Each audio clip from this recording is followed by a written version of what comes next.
This is Straight Talk with Atlanta native Greg Fann, the Preacher Man, and his sidekick Shanan Jones. Frank discussions of issues affecting the ATL, Fulton County, the state of Georgia, the nation, and around the world. And now, here they are, live and in living color, the team of Jones and Fann, the Preacher Man. Well, welcome to another edition of Straight Talk with yours truly, Greg Fann, the Preacher Man, and Shanan E.Jones. Now, Shannon's off location today. It's raining outside. He's probably checking the weather reports, checking traffic. But he'll be able to join us a little later on the program today. Thank you so much, those of you who are subscribing to the channel. Continue to subscribe to the YouTube channel, our YouTube channel. Thank you so very much. And share it with your YouTube family and friends. Won't you?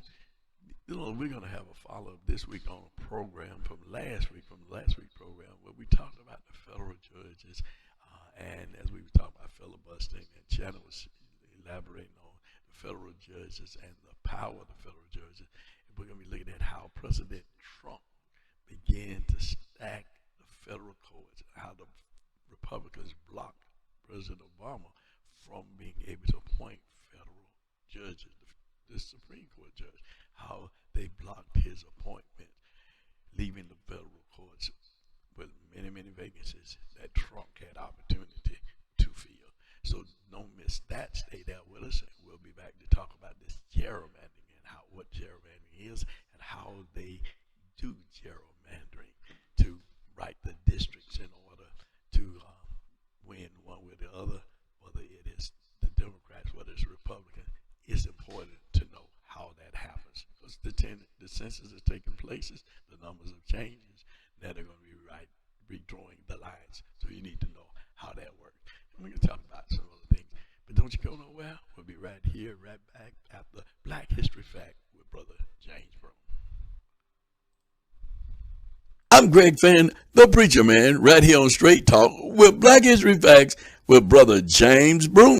This is a group photo of the first 8 African-American policemen hired by the Atlanta Police Department in 1948. Now, it's important to note here that even though this photograph does indeed show several of them with holstered weapons, did you know that these officers initially were not allowed to carry a service revolver or a nightstick, as well as not being allowed to arrest any white person for any reason whatsoever? These officers, they didn't even receive their assignments from the Atlanta Police Headquarters downtown, but instead, they had to meet, dress, get information, and go out on patrol from their headquarters at the Butler Street YMCA. They forget all about them, but we won't. It's been Black History Facts with Brother James Brown right here on Straight Talk. Join us each and every Friday from 7 p.m. until 8 p.m. with yours truly, Greg Fann, the Preacher Man, and Shanan E. Jones. And do share these Black History Facts with your family and friend, and do tune in to Straight Talk. Won't you? It ain't nothing but Straight Talk. Well, I'm here with Shanan. He's on location. How you doing out there, Shanan? How's the weather? Torrential storms moving, flood moving all around. Political flood, violent flood, water flood. It's just really something out here. Is it? You want to avoid much of it right now. All right. You know, I told them that you were out. I thought maybe you were forecasting things that was going to happen with the Falcons in London this weekend.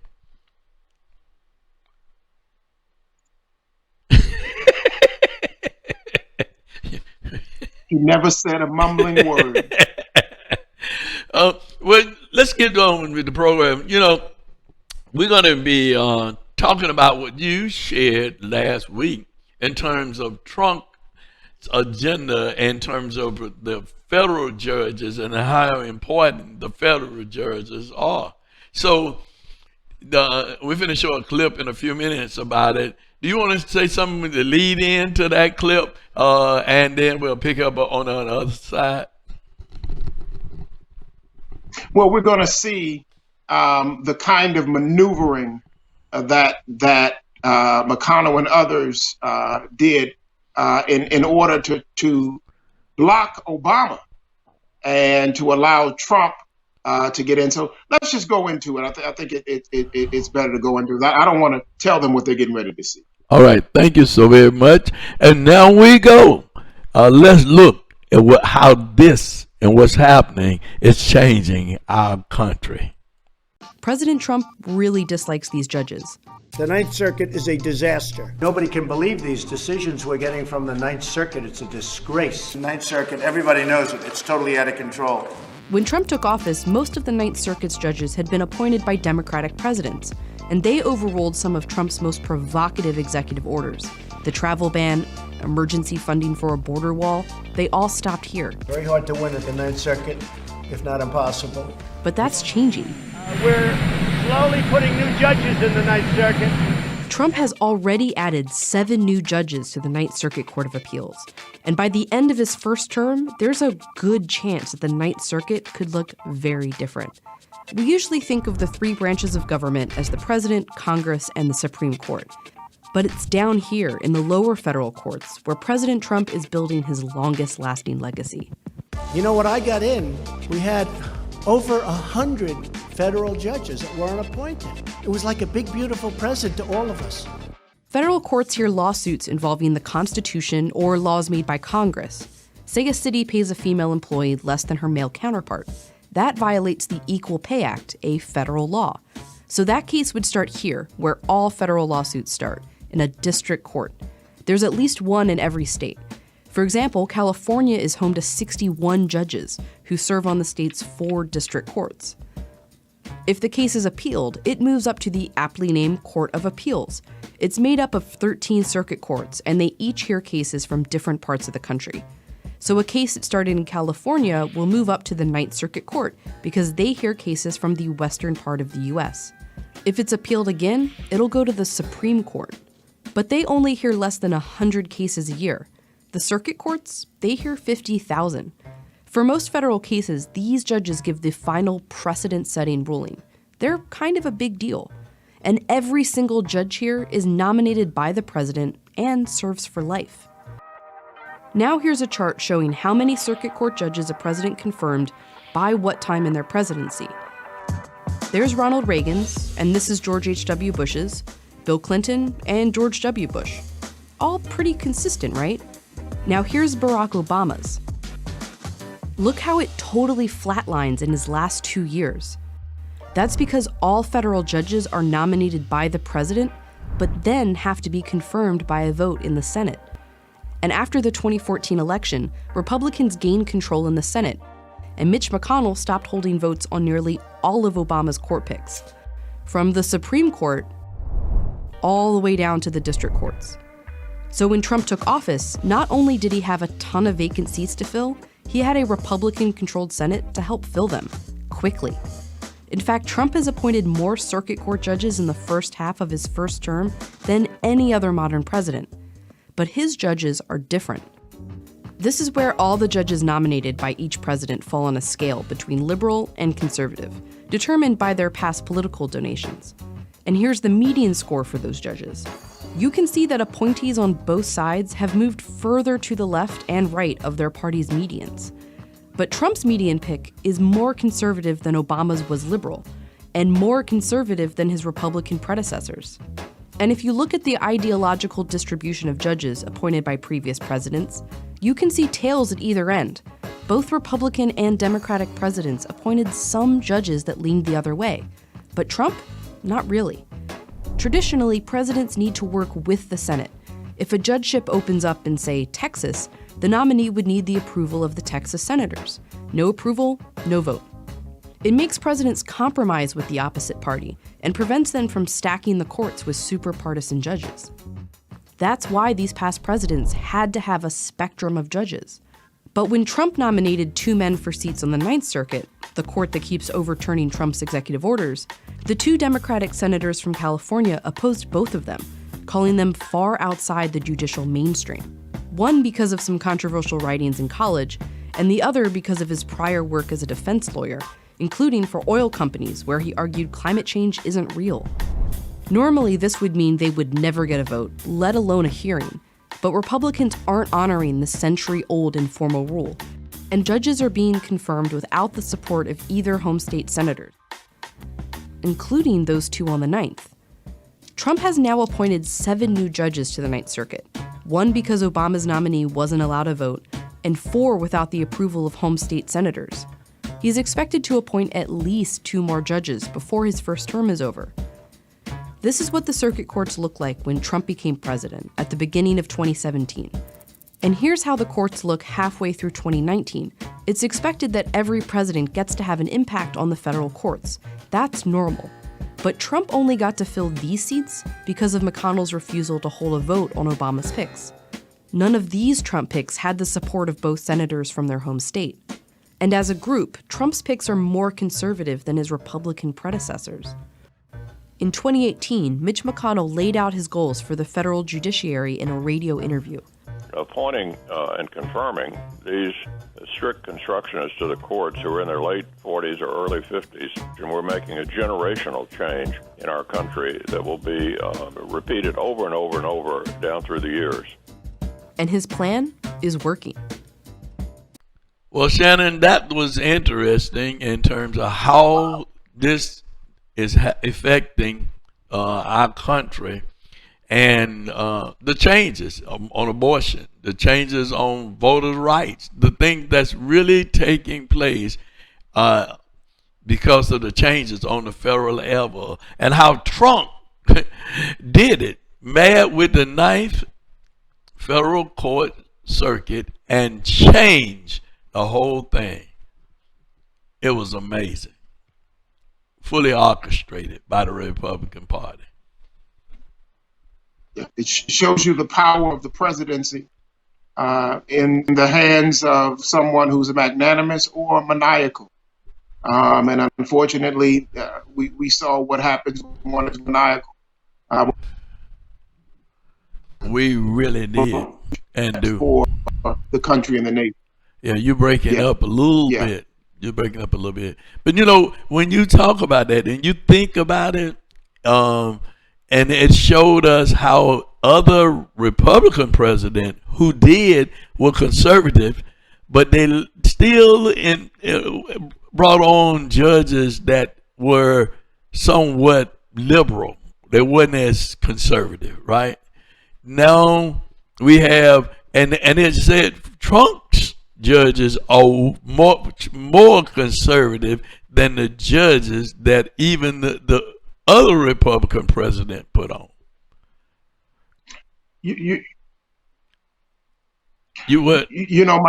My father used to get us for always looking for a way out.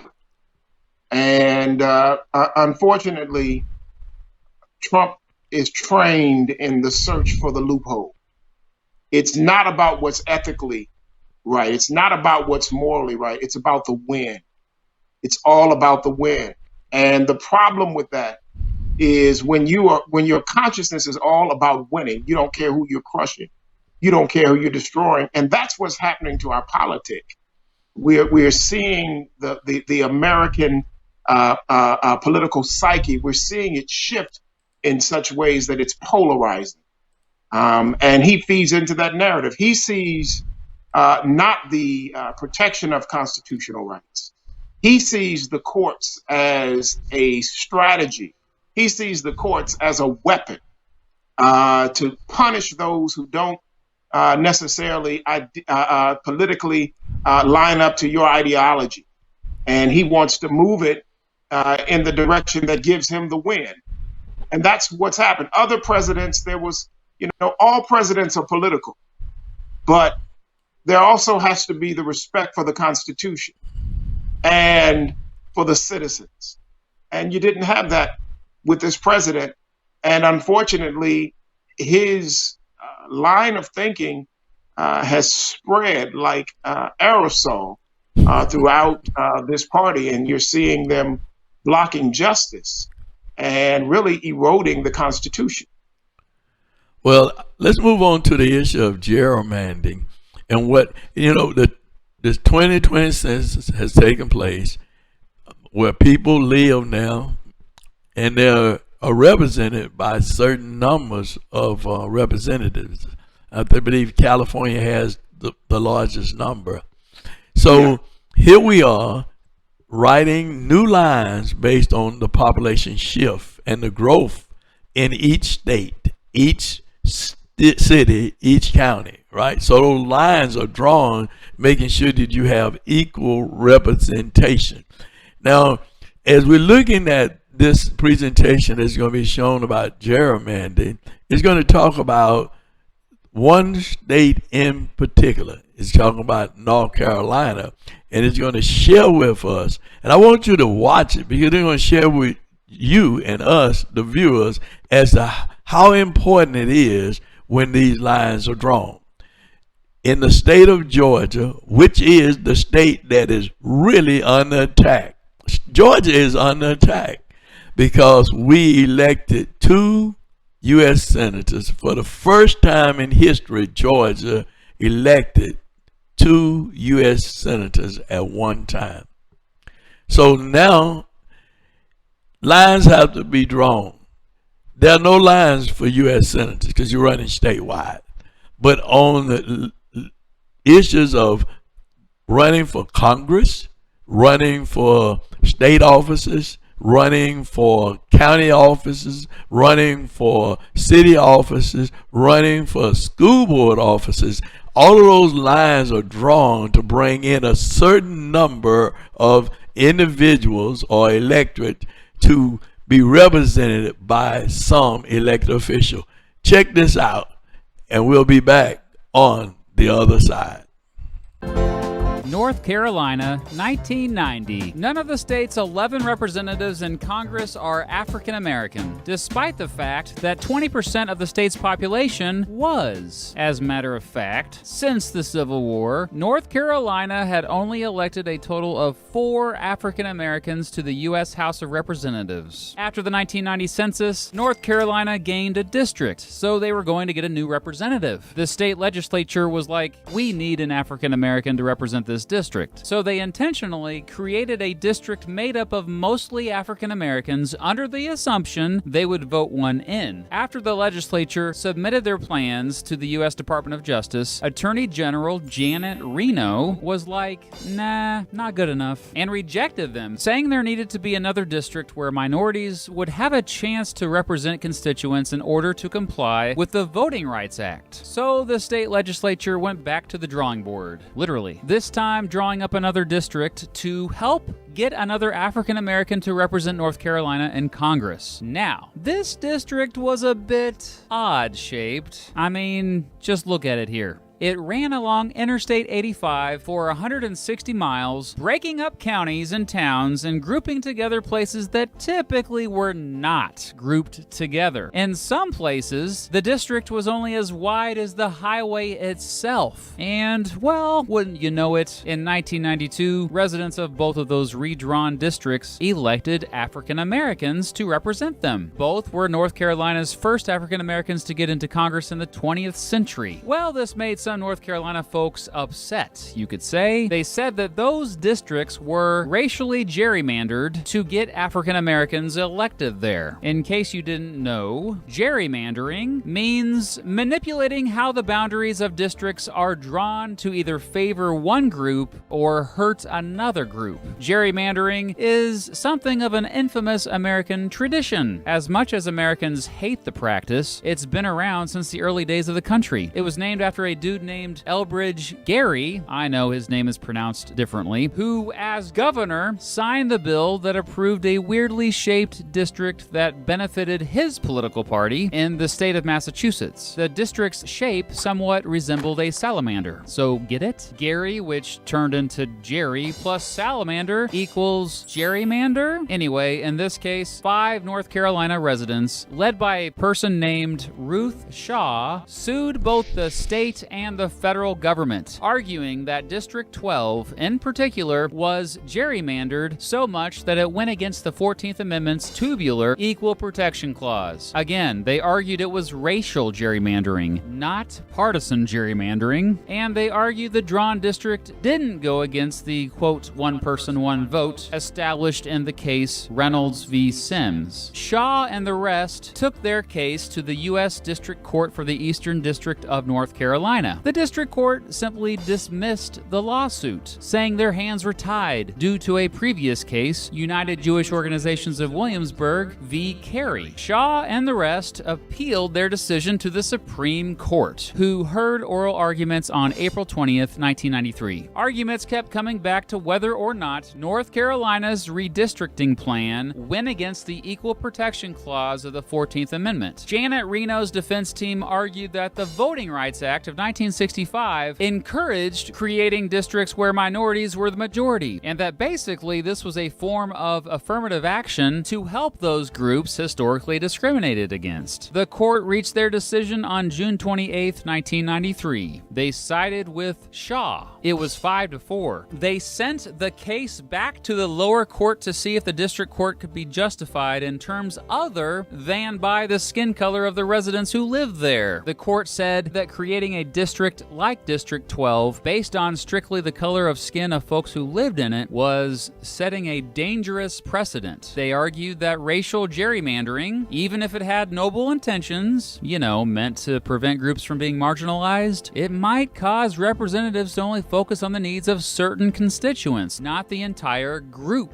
4 justices wrote separate dissents for this one. Overall, they said they sided with Reno because that gerrymandering helped a group historically underrepresented in North Carolina. They said people of the same skin color often share the same interests and often vote in the same way. Also, in their minds, racial gerrymandering only went against the Equal Protection Clause of the 14th Amendment if the purpose of making those boundaries was to further give power to the group who already had the power. But it was pretty clear African Americans from North Carolina didn't have power in Congress. Shaw v. Reno made gerrymandering on racial and ethnic grounds unconstitutional. It is one of the most important Supreme Court cases in American history when it comes to gerrymandering, but today, partisan gerrymandering, or manipulating districts to favor one political party, is still a huge problem that most Americans are against. So that's why we are here at the Supreme Court and ask the Supreme Court to help us fix the system and to get rid of this kind of terrible gerrymandering that is really a fixed system where the politicians choose the voters rather than the voters choosing the politicians. Unless a constitutional amendment bans gerrymandering, the Supreme Court will likely be revisiting the issue many times in the future.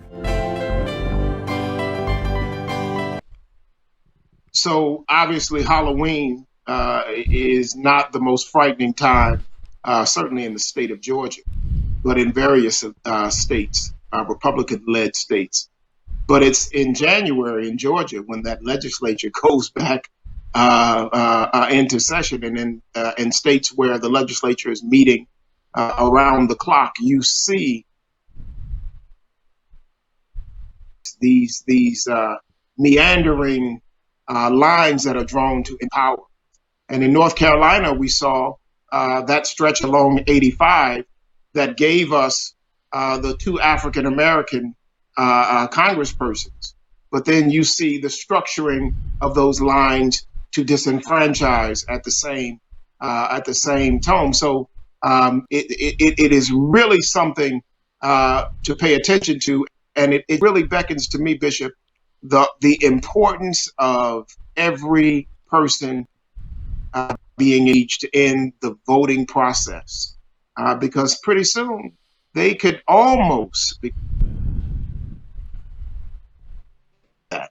So they gonna gerrymander us back to the plantation, and I'm not good at picking cotton. I think I'd have to be buried in my grave. Well, I don't know that they're going to have you pick a cotton, but then maybe you're working in some warehouse or some institution for peanuts, but try to anyway. One thing that we have is a divided nation, and the divided nation is not just based on political lines. It's based on race. It's based on gender, and we see more and more divide in our country. We see people just giving up hope because they don't see any hope for tomorrow based on what's going on from our political and some religious leaders. So, Shanan, we're faced with this thing with our young people of disrespect, totally disregard, because they see what's going on. They really don't understand how it's happening, but they see it's happening, right? So now we have young people who are totally disrespectful. They don't respect their parents. They don't respect the police. They don't respect the teacher. They don't respect the preacher. They don't respect anybody.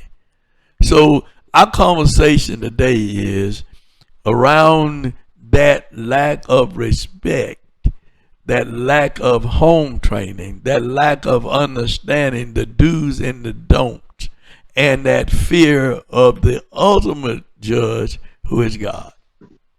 So, Shannon, you and I have been talking about this in terms of what's going on, like at the schools where kids are carrying guns, kids are jumping on teacher, the TikTok challenge, hit a teacher.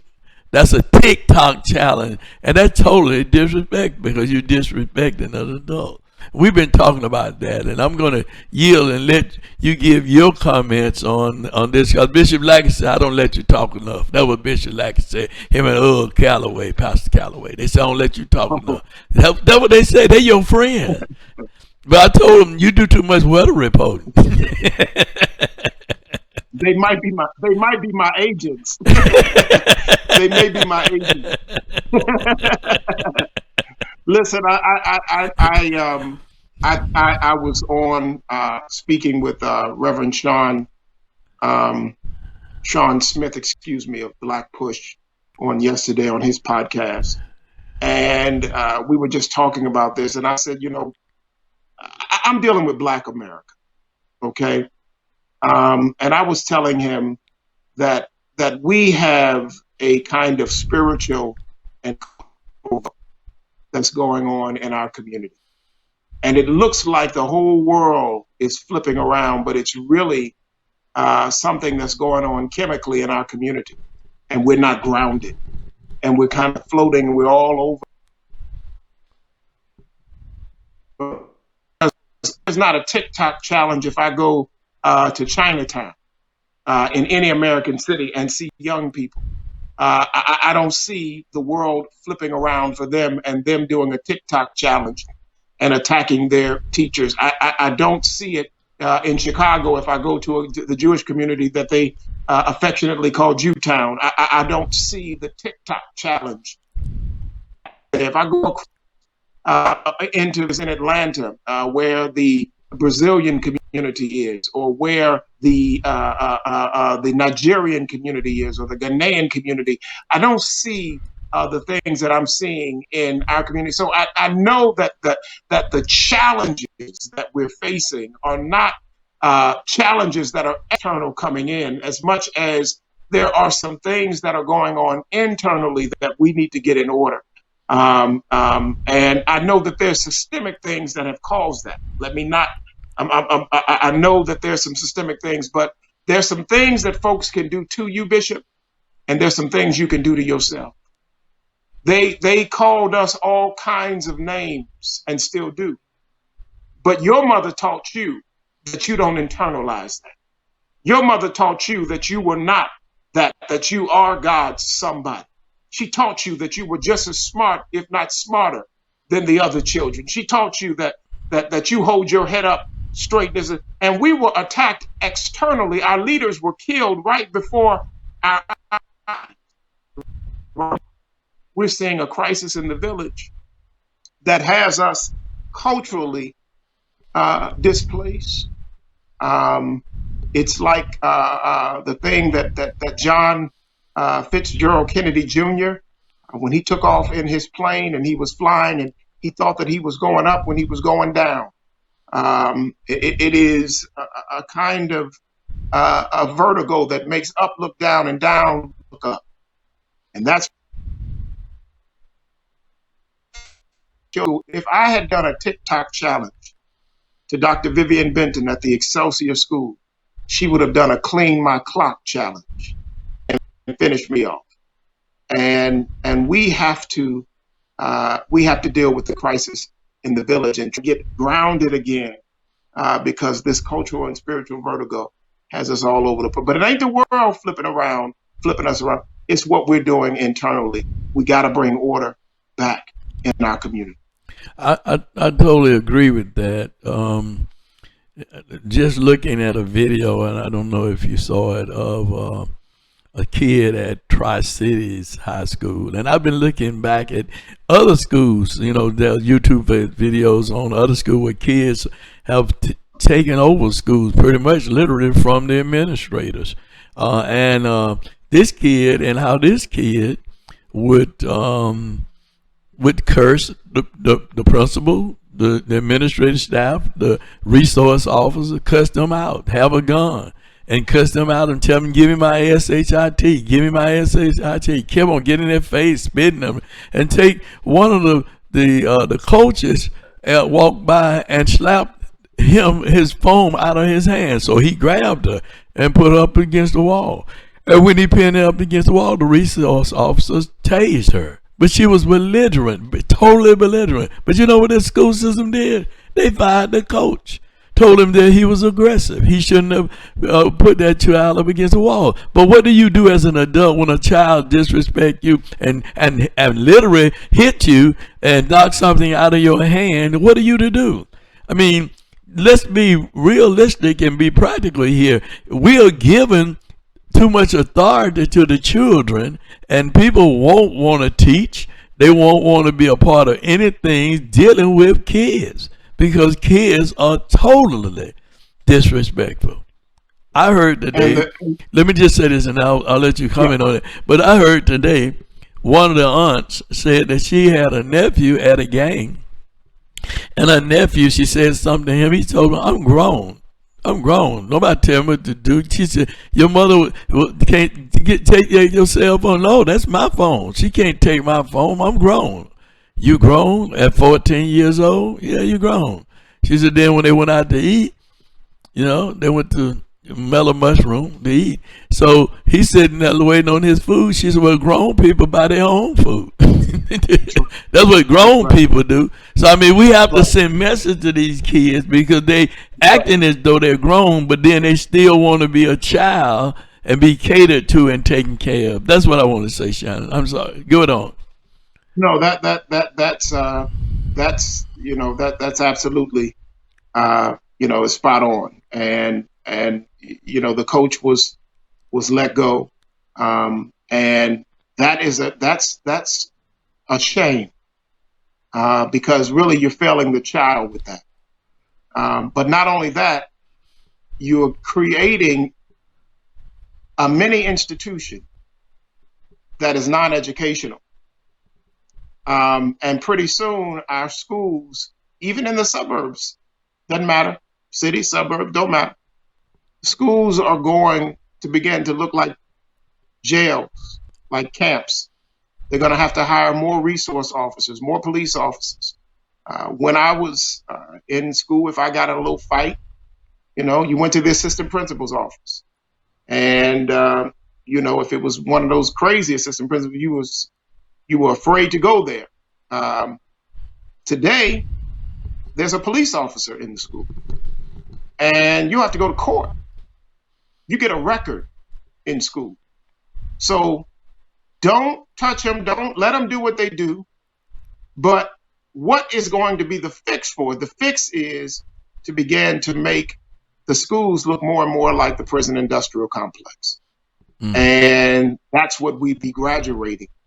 You send your child to school, there's lawlessness because there's no order in the school in terms of being able to discipline.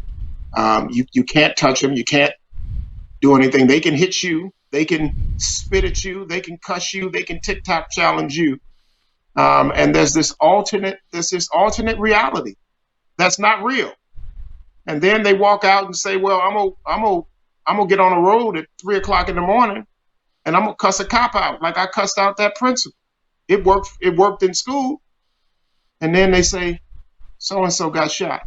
Not saying that that these are righteous kills or unrighteous kills. I'm just talking about consequences.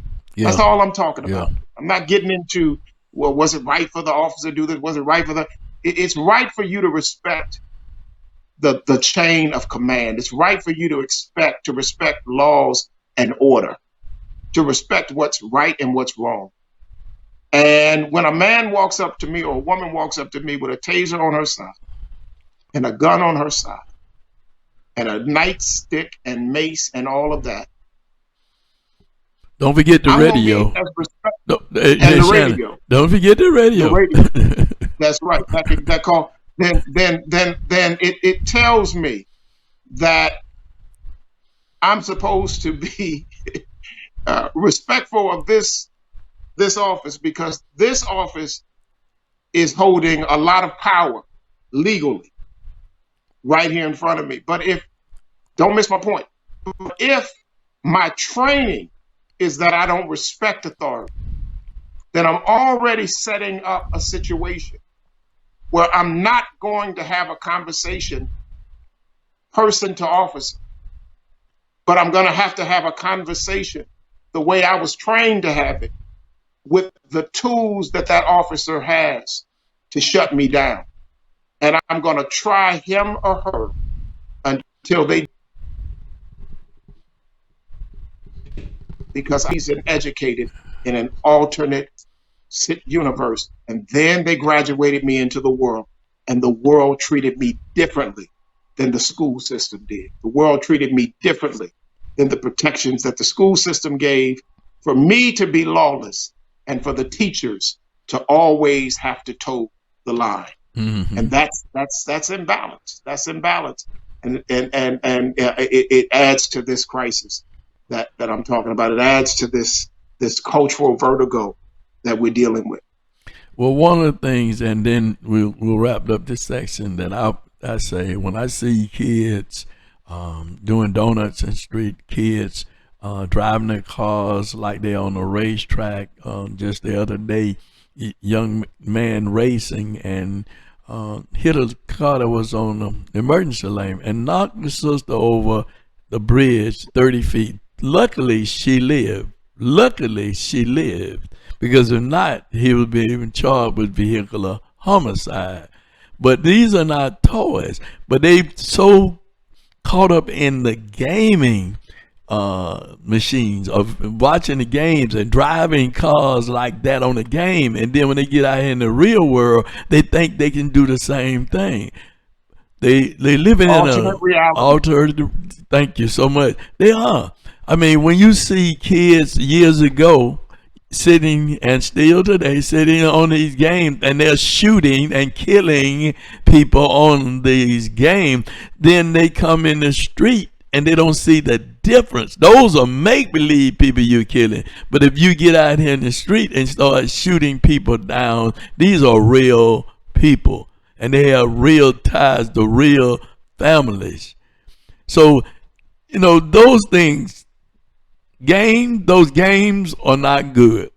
Those videos are not good. Those TikToks are not good. And those people who are making laws that protect children, and I know there are people called child abuse. They talk about child, and there is child abuse, but there are now parental abuse. There are teachers abuse. There's police officer abuse. There's all kinds of abuse, but that abuse now is coming from the kids versus the adults to the kids. The pilot that flew the plane you were on began learning how to fly and had to do certain time in a flight simulator. Mm-hmm. The police officer that goes to camp and the FBI agent goes to camp, are put into a simulator. And the reason to do that is to train you in becoming a pilot and knowing how to react to things that are going on and how to normalize things that will happen in reality. When you are an officer going through there, it teaches you how to respond, how not to shoot a lady holding a bag, but how to shoot a criminal with a gun. It shows you how to react to things. But our children are playing Soldier of Fortune and Fortnite and all of these games. And now the games have moved into some of the social media and some of the digital stuff that they're looking at. And so they're inundated with this, and they are submerged in it. And it alters them, again, back to that altered reality. So all day long, that's what I do. I come home and I grab my stick and it's a gun and I'm shooting, and watching. Then I become desensitized towards it. It has an effect on you. It's the same thing that a person that is connected to pornography.